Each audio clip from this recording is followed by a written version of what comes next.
నమస్తే, నా పేరు లక్ష్మి. వైజాగ్ లోకల్ న్యూస్ వార్తలకు స్వాగతం. వార్తల్లో ముందుగా ముఖ్యాంశాలు.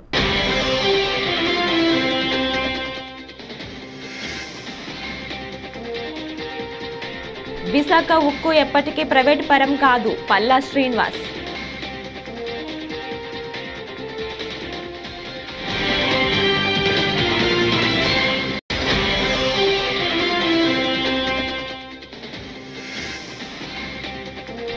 అక్రమ కేసుల అరెస్టులతో బెదిరించాలనుకోవటం అవివేకం, కాకాని గోవర్ధన్ రెడ్డి.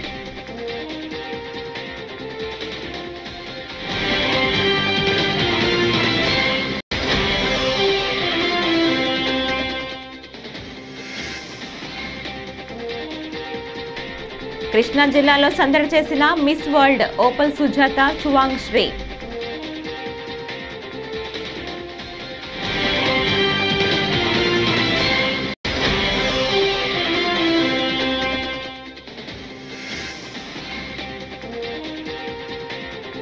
నందమూరి జయకృష్ణ కుటుంబాన్ని పరామర్శించిన సీఎం చంద్రబాబు.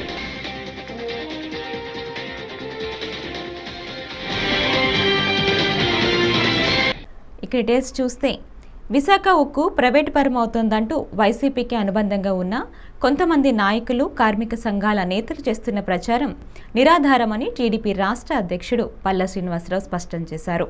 టీడీపీ కేంద్ర కార్యాలయంలో మంగళవారం విలేకరుల సమావేశంలో ఆయన మాట్లాడుతూ విశాఖ ఉక్కు ఎప్పటికీ ప్రైవేటు పరం కాబోదన్నారు. అందులో ఎటువంటి వాస్తవం లేదు. ప్రైవేటైజ్ చేసేస్తారు, ప్లాంట్ ప్రైవేటైజ్ అయిపోతుంది అని వీళ్ళు ప్రజల్లోని, కార్మికుల్లోని, నిర్వాసితుల్లోని ఒక అపోహ సృష్టించి దాని మీద బతకడానికి ప్రయత్నం చేస్తున్నారు. కనుక మరి మీడియా ద్వారా అటు నిర్వాసితులకు కానీ, కార్మికులకు కానీ, అలాగే అక్కడ విశాఖపట్నంలో ఉన్నటువంటి ప్రజలకు కానీ, ఎవరైతే విశాఖ ఉక్కు ఆంధ్రుల హక్కు అనే నినాదం మీద నమ్మకం ఉన్నారో వాళ్ళందరికీ తెలియజేసేది, స్టీల్ ప్లాంటు ఎప్పటికీ ప్రైవేటైజ్ కాదు. ఈరోజు చంద్రబాబు నాయుడు గారు ముఖ్యమంత్రిగా 2 మార్లు ఈ ప్లాంట్ని పరిరక్షించడం జరిగిందని అనే విషయాన్ని అందరూ కూడా గమనించాలి.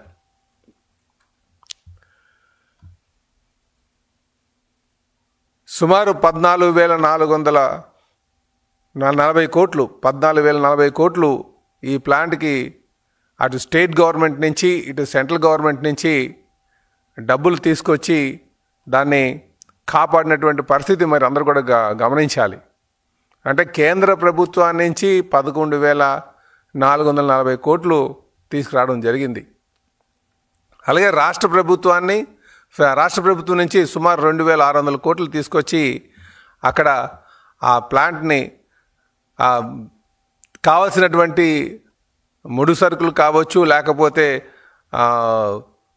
ఈ పవర్కి సంబంధించినటువంటి విషయం కావచ్చు, వీటికి భవిష్యత్తులో ఇబ్బంది లేకుండా ఉండడం కోసం అన్నీ సెక్యూర్ చేసి పెట్టినటువంటి విషయాన్ని కూడా మీరు గమనించాలి. అది ఈరోజు కొంతమంది ఎవరైతే గత 5 సంవత్సరాలుగా ఎటువంటి సహకారం అందించినటువంటి వారు, కూటమి ప్రభుత్వ అరాచక పాలనపై వైఎస్ఆర్సీపీ తరపున తన పోరాటం కొనసాగుతోందని మాజీ మంత్రి కాకాని గోవర్ధన్ రెడ్డి స్పష్టం చేశారు. నెల్లూరు జిల్లా నుంచి బెయిల్పై విడుదలైన అనంతరం ఆయన మీడియాతో మాట్లాడుతూ ప్రజల పక్షాన ప్రశ్నిస్తున్నందుకు సహించలేక అక్రమ కేసులు, తప్పుడు అరెస్టులు, జైలుకు పంపడం ద్వారా వేధిస్తే భయపడే ప్రసక్తే లేదని అన్నారు. నెట్లో కూడా రావడం జరిగింది. సాధారణంగా ముందు రోజు హైకోర్టు బెయిల్ ఇస్తే తెల్లవారి ఆ బెయిల్ ఉత్తర్వులు రావడంలో హైకోర్టు నుంచి జాప్యం అయితే తప్ప, లేకపోతే ఖచ్చితంగా బెయిల్ వచ్చి ఉండాలి. మరి కారణాలేమో నాకు తెలియదు, నేను జైల్లో ఉన్నాను కాబట్టి. నిన్న సాయంకాలం విడుదల వాయిదా పడింది. అయితే నిన్న పాపం నా కోసం జనం వచ్చారు, ఈరోజు కూడా అదే జనం మరలా రావడం జరిగింది. నాకున్నటువంటి ఆస్తి ఈ జిల్లా ప్రజలు, ప్రత్యేకించి సర్వేపల్లి నియోజకవర్గానికి సంబంధించినటువంటి కుటుంబాలు. తరగనటువంటి వాళ్ళ ప్రేమాభిమానాలు. ఈరోజు ఈ కేసును గురించి ఎక్కడా మాట్లాడకూడదు అనేటువంటిది హైకోర్టు విధించినటువంటి నిబంధన, షరతు.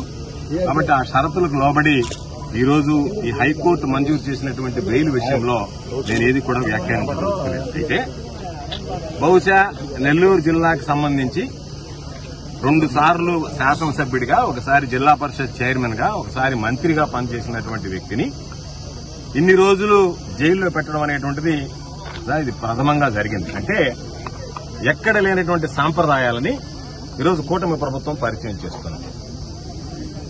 అయితే ఈరోజు ఒక్కసారి ఆలోచన చేస్తే ఎంత బాధాకరమైనటువంటి విషయం అంటే, నాకు నవ్వాలనో ఏడవాలనో తెలియనటువంటి దుస్థితి. 6 కేసులు నా మీద సోషల్ మీడియాలో పెట్టారు. నేను అధికారంలో ఉన్నప్పుడు, మంత్రిగా ఉన్నప్పుడు నా మీద చేసినటువంటి విమర్శల మీద ఒక్కసారి కూడా నేను సోషల్ మీడియాలో కేసు పెట్టించినటువంటి దాఖలాలు లేవు. 6 కేసులు పెట్టారు.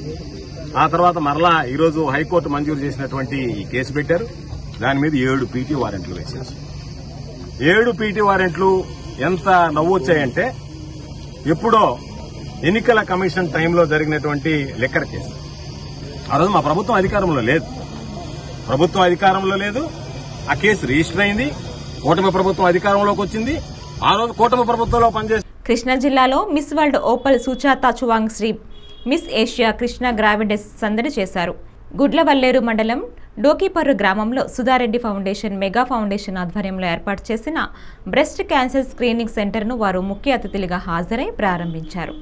గ్రామీణ మహిళల ఆరోగ్య రక్షణ కోసం సుధారెడ్డి చేస్తున్న కార్యక్రమం అభినందనీయమని తెలిపారు. తొట్లవల్లూరు మండలం యాకమూరు గ్రామంలో మెగా ఇంజనీరింగ్ అధినేత కృష్ణారెడ్డి ఇంటికి వచ్చి వారు కొద్దిసేపు ముచ్చటించారు.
ఎగువ ప్రాజెక్టుల నుంచి వస్తున్న వరద నీటిలో విజయవాడలోని ప్రకాశం బ్యారేజీలో కృష్ణమ్మ పరవళ్లు తొక్కుతోంది. బ్యారేజీకి 4,70,000 క్యూసెక్కుల వరద నీరు వస్తోంది. దీంతో ప్రాజెక్టు మొత్తం 70 గేట్లలో 69 గేట్లను పూర్తి స్థాయిలో ఎత్తి దిగువకు నీటిని విడుదల చేస్తున్నారు. బ్యారేజీ వద్ద బుధవారం జారీ చేసిన మొదటి ప్రమాద హెచ్చరిక ఇంకా కొనసాగుతోంది.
Amadalavalasa TDP MLA Kuna Ravikumar principal Soumya ఎపిసోడ్లోకి ఎమ్మెల్సీ దువ్వాడ శ్రీనివాస్ ఎంట్రీ ఇచ్చారు.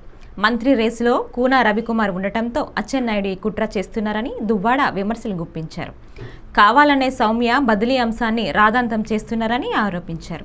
కూన రవి హింసించినట్లు ఆధారాలు ఉన్నాయా అని ప్రశ్నించారు. వారం రోజులుగా చర్చనీయాంశంగా మారిపోయింది ఒక ట్రాన్స్ఫర్ కోసం నేను నా జీవిత చరిత్రలో ఎప్పుడు కూడా చూడలా ఇంత పెద్ద రచ్చ జరగటం. ఇందులో ఒక కేజీబీవి స్కూల్కి సంబంధించినటువంటి ఒక ప్రిన్సిపల్ గారు సౌమ్య గారు, కలెక్టర్ గారు చేసినటువంటి ట్రాన్స్ఫర్ ఎందుకు ఇంత రచ్చర్ అవుతుంది? అసలు ఇందులో మూల కారణాలు ఏంటి? అసలు ఇంత చేయవలసినటువంటి అవసరం ఏంటి?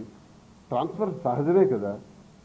ఒక ఎంప్లాయీ జీవితంలో నేను ఉద్యోగిగా ఉండాలని నిర్ణయించుకున్న తర్వాత ట్రాన్స్ఫర్స్ కూడా సిద్ధపడతాడు కదా. అది ఎంప్లాయీకి బాగా తెలుసు కదా. మరి ఇక్కడ ఎందుకు ఇంత చర్చ జరుగుతుంది? ఇది ఎందుకు ఇంత పొలిటికల్ వార్లా ఎందుకు మారింది? ఆఖరికి పొలిటికల్ వార్ వెనకాల కులాల ప్రాధాన్యత కూడా ఎందుకు కనపడుతుంది? కులాల మీద దాడులు ఎందుకు కనబడుతున్నాయి?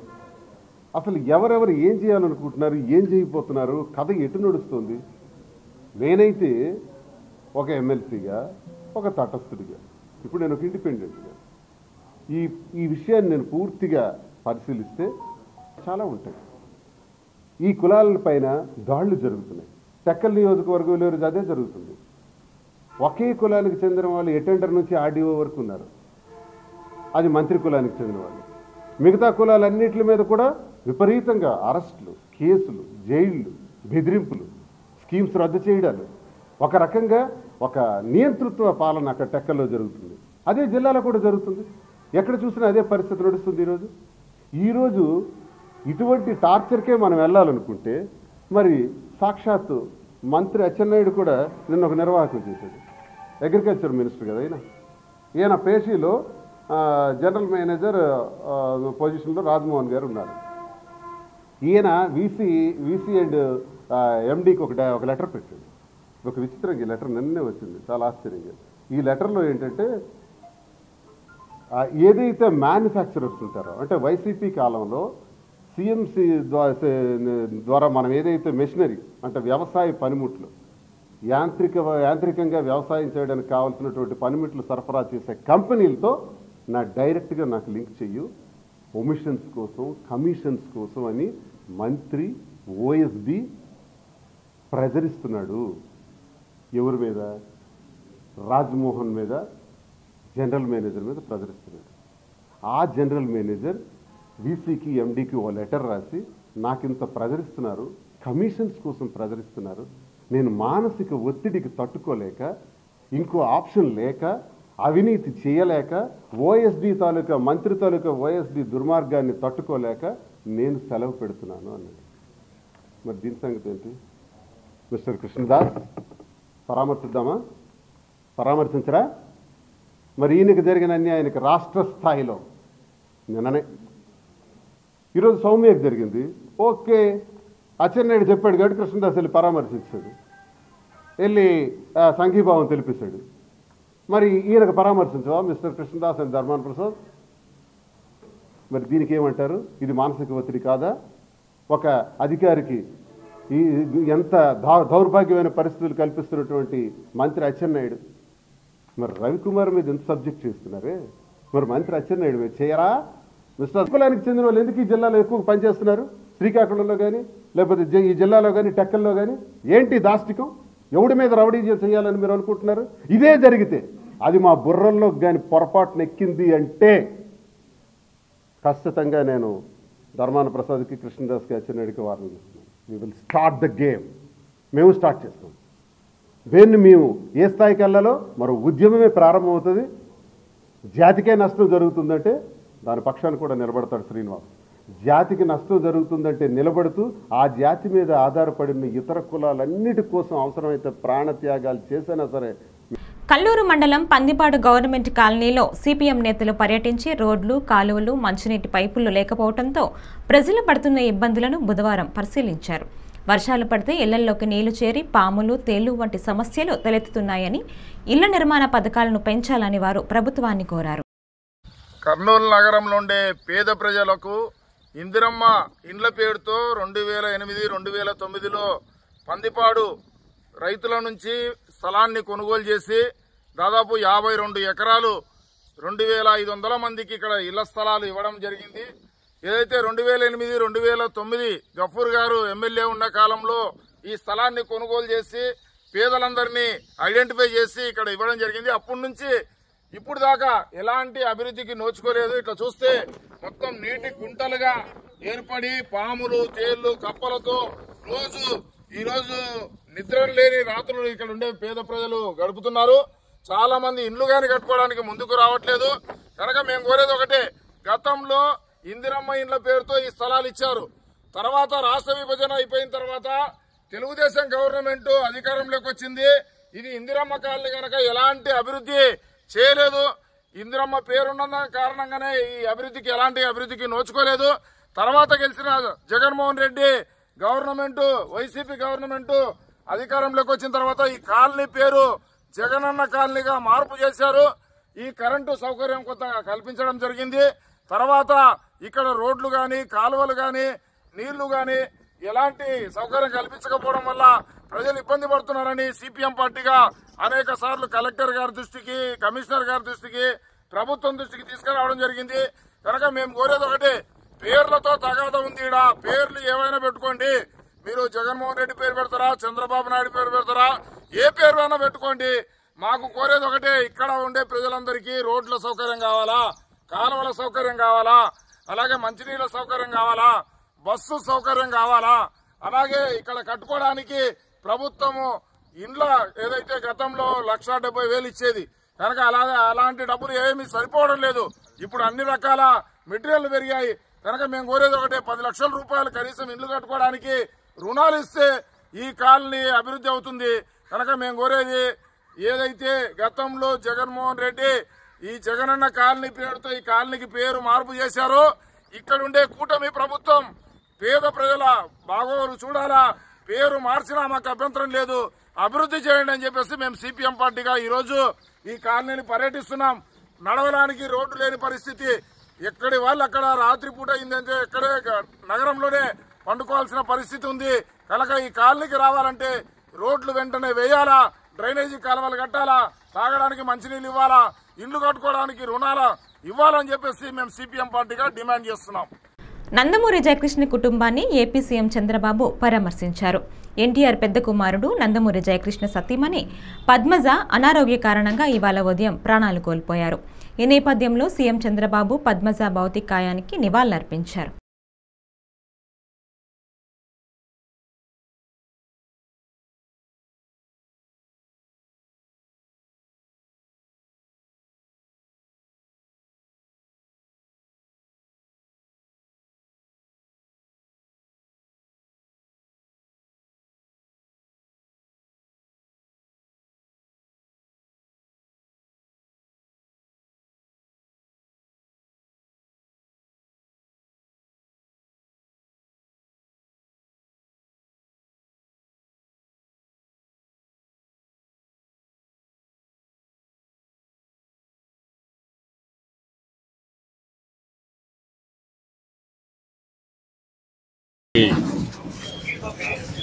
నమస్కారాలు. ఈరోజు మా కుటుంబంలో అందరికంటే ఇదిగా ఉండే జయకృష్ణ గారి సతీమణి పద్మజ గారు చనిపోవడం చాలా బాధాకరం. ఇది కుటుంబానికి చాలా తీరని లోటు. నాకు పెళ్లిగా కొనుప్పటి నుంచి జయకృష్ణ గారితో అదే మరిగా ఆవిడతో పరిచయం ఉండేది. మా పెళ్లి విషయంలో కూడా వీరే పెద్దగా ఉండి కూడా అన్నీ చూసుకున్నారు. ఇంట్లో కూడా అందరూ యంగ్స్టర్స్గా ఉంటే మా అత్తగారి తర్వాత ఆవిడే పెద్దరికం చేస్తూ అందరినీ ఏ విధంగా అన్ని విషయాలు చూసుకోవాలని చూసుకుంటూ వచ్చారు. అలాంటి ఒక విధంగా చెప్పాలంటే అందరికీ ఏ అవసరాలు ఉన్నా కానీ కుటుంబానంతా కూడా కలుపుకుంటూ ముందుకు పోయారు. ఇటీవల కాలంలో ఆవిడకి సుస్థి కావడం, అనారోగ్యం కావడం, దాంతో ఈరోజు తెల్లవారుతో చనిపోవడం చాలా బాధేస్తుంది. బావగారికి అయితే ప్రగాఢమైనటువంటి సంఘీభావాన్ని, సానుభూతి తెలియజేస్తూ దేవుడు ఆయనకి అన్ని విషయాల్లో ముందుండాలని కోరుకుంటున్నాను. మేమందరం అండగా ఉంటాం, ధైర్యంగా ఉంటాడు.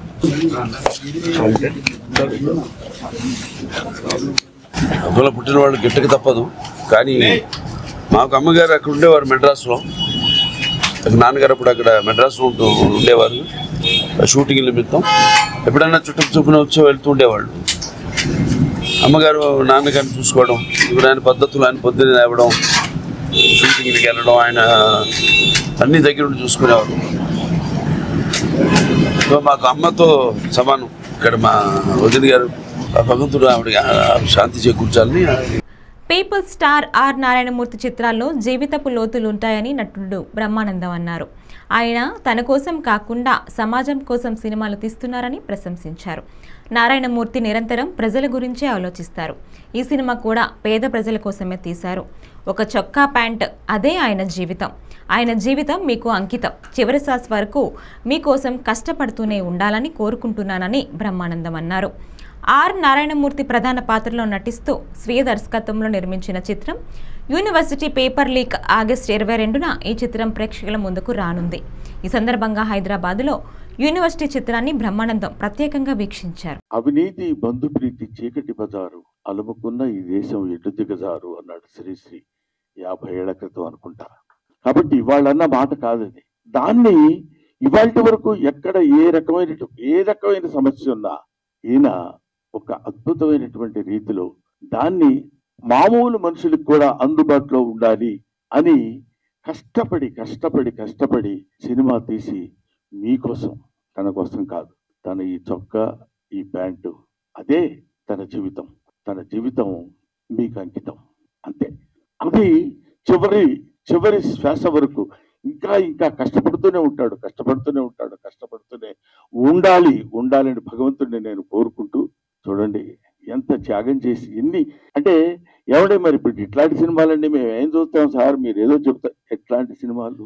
ఇదేమి నిజానికి దూరంగా ఉన్న సినిమా కాదు, ఇల్యూజన్లో ఉన్న సినిమా కాదు, ఊహించుకున్న ఒక అందమైన అద్భుతమైనటువంటి సుందరాంగి సినిమా కాదు. హాయిగా తలారా స్నానం చేసి వచ్చి ఒక నేత చీర కట్టుకున్న స్త్రీలా ఉన్న సినిమా ఇది. ఒక అందమైన స్త్రీలా ఉన్న సినిమా. అందులో నిజాలుంటాయి, వెతుక్కోండి. అందులో బూతులుండవు, జీవితపు లోతులుంటాయి. చూడండి, వెతుక్కోండి. బావిలో బకెట్ వేసి తోడుకోండి. ఒక్కొక్కడు పడుతున్న బాధ చూడు.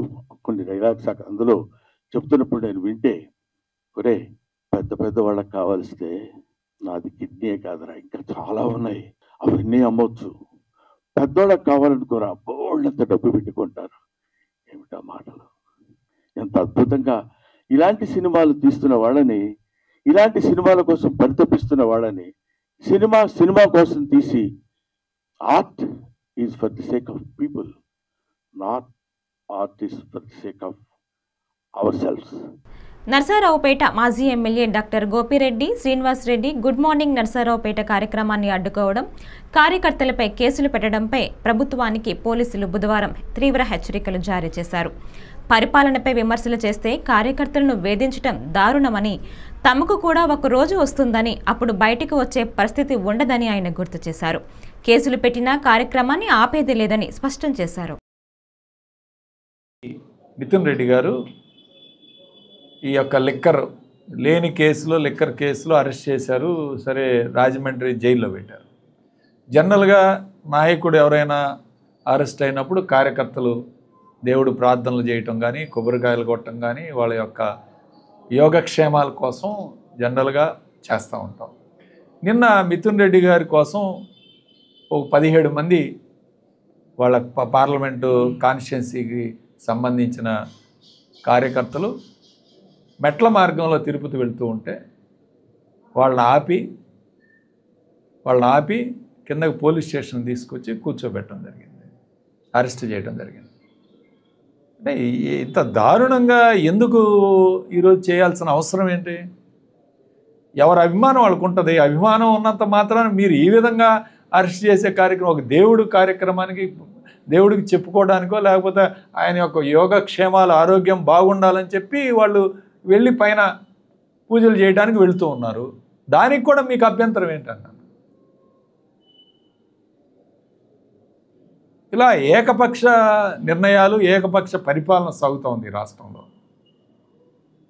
ఖచ్చితంగా దీనికి ప్రజలు బుద్ధి చెప్పే కార్యక్రమం చేస్తారు. మీకు ఖచ్చితంగా బుద్ధి చెప్పాల్సిన రోజు ఖచ్చితంగా చెప్తారు ప్రజలు. ప్రపంచ పర్యాటక దినోత్సవాన్ని పురస్కరించుకొని బాపట్ల జిల్లాలోని సూర్యలంక బీచ్లో సెప్టెంబర్ 26, 27, 28 తేదీలలో 3 రోజుల పాటు బీచ్ ఫెస్టివల్ నిర్వహించనున్నారు. కలెక్టర్ జె వెంకటమురళి నిర్వహించిన సమీక్షలో జిల్లా ప్రత్యేకతను చాటేలా పర్యాటక సాంస్కృతిక వినోద అంశాలతో వేడుకలు జరగాలని సూచించారు. ఈ సందర్భంగా సాంస్కృతిక ప్రదర్శనలు, బీచ్ క్రీడలు, సంగీత నృత్య వినోదం, ఫుడ్ ఫెస్టివల్ వంటి కార్యక్రమాలు సందర్శకులను ఆకట్టుకున్నాయి. ఫుడ్ అనేది ఒక అడ్వెంచర్ గేమ్స్ ఉంటాయి, స్పోర్ట్స్. ఏం పేరమ్మా?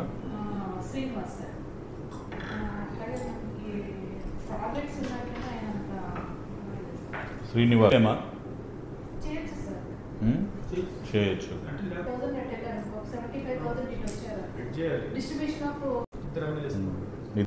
ఓకే. సో నేను ఇప్పుడు అమ్రపాలి గారితో మాట్లాడి ఒక కోఆర్డినేషన్ మీటింగ్ స్టేట్ నుంచి ఎవరెవరిని పెడతారు ఈ ప్రోగ్రామ్కి అని చెప్పి అడుగుతాను. అడిగి ఒక కోఆర్డినేషన్ మీటింగ్ అరేంజ్ చేయమన్నాం. కోఆర్డినేషన్ మీటింగ్ ఒకటి చేసుకుంటే ఈ 2 అయిపోయిన తర్వాత మేము ప్లేస్ కూడా డిసైడ్ చేస్తాం.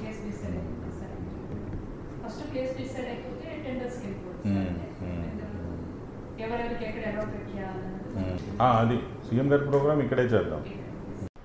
ఈ వార్తలు ఇంతటితో సమాప్తం. నమస్కారం.